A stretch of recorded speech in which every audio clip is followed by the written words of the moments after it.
नोंथांमोननो जोङो न'खर प्रति बेबादि साफा साख्रि होगोन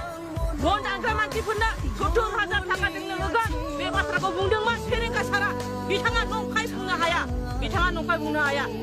दा नुबाय फेरेंगा सार रन्जित बसुमतारी इएम नोंथां थगायोब्ला माबायदि अबस्था जायो दा बुजिबाय दा दिनै नोंथांमोना सरकाराव फैनो थाखाय रायजो राजाखौ हुलुस्थु थगायबाय दिनै मा अबस्था जाखो दा दिनैनि दिनाव नोंथांमोना लाजिखोना लाजिदा दा गोबां मावनो हाया गारा साख्रि बाख्रिनि खोथा बुंबाय नङा होमब्ला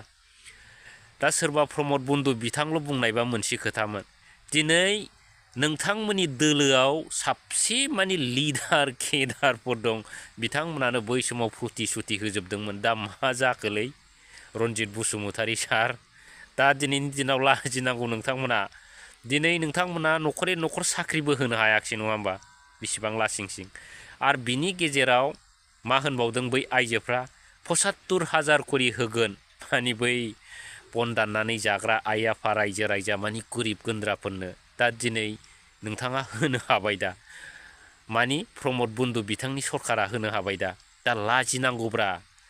दा दिनैनि दिना नोंथांमोननि थाखाय बिनिखायनो बिराद गाज्रि सम जाबाय आरो दा आरो मोनसे भिडिअ दंबावो बे भिडिअखौ नायनानै आरो रासिन नोंथाङा लाजिनानै लाबावदो आरो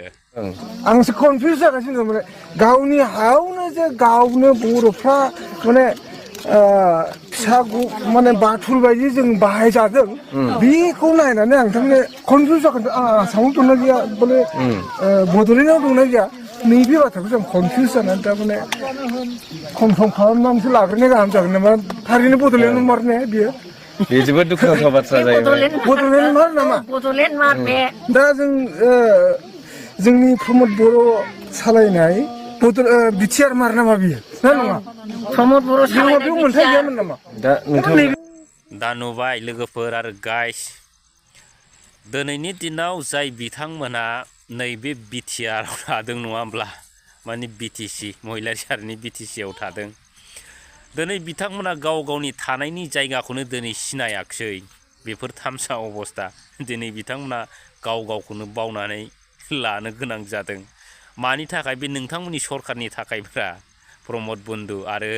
फेरेंगा सार नोंथांमोन नङा होमब्ला दिनै नोंथांमोनहा जाय समाव जोंनि बर' रायजो राजाफोरखौ नायनांगौमोन मदद होनांगौमोन नाथाय दिनैनि समाव जोंनि बे हारिया मानि ससे सम गिलु फालु माने रोहो रोहो दावगानाय हारि नङा होमब्ला बे हारिया दिनै मानो फाइनालाव बिमा बाथुलनि नोजोरजों मानो नायजानो गोनां जाखो होननानै बुंदों बिथाङा बिराद पइन्ट गोनां बुंदों बिथाङा मानिनांगोन सिलुट बानायनांगोन बिथांखौ नङा होमब्ला लोगोफोर दिनै जोङो मानि थाखाय आन्दलन खालामामोन बिथांमोननि गोसोआवसो दं गाव गावनि हारिनि मोन्थायखौ लानानै गाव गावनि हानि थामोनथानि मोन्थायखौ लानानै जों गोबां रायजो राजा मानि जोंनि बर' हारिया आन्दलन खालामदोंमोन नाथाय दिनै फाइनालाव मा अबस्था जाखो नोंथांमोननि नैबे लगाय मोन्देर जेनाखि बिटिआर सरकार मोननै मोनथाम दलजों सरकार दानाय हान्जाजों दिनै जोंनि बर' जाथिया मा खालामजाखो बेखौ नोजोर होनांगोन रायजोफोर दा दिनैनि दिनाव लाजिनांगौ प्रमद बन्धु बिथाङानो हक लाजिनांगौ सोरबा इएम फेरेंगा बिथाङानो हक बिथांमोना लाजिनांगौ मोजाङैनो दिनै गन्थं दंबा बुजिनो रोंबा नङा होमब्ला दिनै बै इभिकसन जादों बे इभिकसन जानायाव जाय बिथांमोना इभिकसन खालामजादों बै बिथांमोनासो गोसोआ मा जादों बिसोर बुजिगौ नङा होमब्ला आरो बै जायगायाव जाय बिथांमोना इभिकसन खालामजादों दा इएम रन्जित बिथांनि बायदिबा बै जायगायाव जाय बिथांमोना इभिकसन खालामजादों बै जायगायाव माने बिपिएफ दोलोनि मानसिफोर होननानै बिथाङा माने सासपेक्ट खालामदों आरो नंगौना नङा दा बै जायगायाव नोंथाङा सार्भे खालामनानै नायै सोरनि मानसिया बै जायगायाव हादान सिफायनानै दं दा बेखौ सिन्था खालामनांगोन दिनै नोंथांमोना दाय बारग'नो थाखाय सोरबा बिपिएफखौ खान्था लाथा फुनलाबायबानो जानाय नङा बेफोर गासिबो गाव गावनो नांगोन आरो बैफोर थगायनायनि फाबाबो दिनै नोंथांमोनावनो नांगोन दा जेखि बुङा बे जिर'आनो जिर' आरो रायजोफोर दा बिथांमोना माने उल्थायले दाउ बेलथायले खासि होननाय बायदि खालामनो सानो बै सिखाखौ बेलथायनानै नायोबा बे सिखायानो सिखा खासि जायाना रायजोफोर आरो बै खासिया बेलथायनानै नायोबा माने बे खासियानो खासि गोथोङै नायबाबो बे एखेयानो एखे दा जेखि बुङा मानो बिथांमोननि गोरोन्थियानोखा आरो रायजोफोर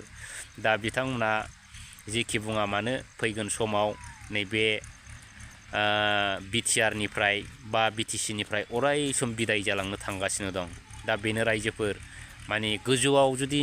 नायदावनानै मुजुयोबा गावनावनो गोलैयो होननाय दं दा बिथांमोना दिनै मालायखौ गिलु फालु हिंसा जायो मालायखौ गाज्रि खोथा बुङो नाथाय दिनै बिथांमोना गाव गावनि मावनायनि आखल आखुआवनो रायजोफ्रा हमनो हायो रायजोफोर दा बेफोरबायदिनो बिथांमोननि थाखाय बा बिथांमोननि दोलोनि थाखाय दिनैनि बेफोर जाथायफ्रा